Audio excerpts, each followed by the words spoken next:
গরমকালে যখন মায়ের সঙ্গে বাজারে যেতাম, যখন চোখের সামনে আমার ধনেপাতা পড়তো, তখন আমার মা আমাকে বকতো, না ধনেপাতার দিকে চাইবে না, এখন ধনেপাতার দাম অনেকটাই বেশি, তুমি একদমই নেয়ার চেষ্টা করো না। আমি মুখ শুকনো করে চলে আসতাম।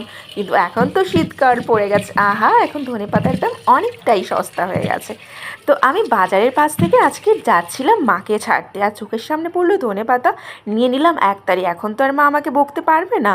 তো দেখো ধনেপাতাটা আমি কীভাবে বানাই সেটাই তোমাদের সাথে আজকে শেয়ার করব। দেখো ধনেপাতা আমি ভালো করে ধুয়ে নিলাম, আর তার জন্য দুটো কাঁচা লঙ্কা নিলাম, এক টুকরো আদার পরিমাণ মতো নুন। এটাকে এবার মিক্সিতে আমি ভালো করে পেস্ট করে নেবো, একদম ভালোভাবে। দেখো একদম মিহি হয়ে পেস্ট হয়ে গেছে। এবার এটিকে কাঁচের পাত্রের মধ্যে আমি ঢেলে নেব। এবার যেটা বাকি আছে লেবু, যে যেমন পরিমাণে টক খাও সে তেমন পরিমাণে এর মধ্যে লেবুর রসটা ঢালবে। তো আমি যতটা খাই তেমন ঢেলে দিলাম, আর স্বাদ মতো আমাকে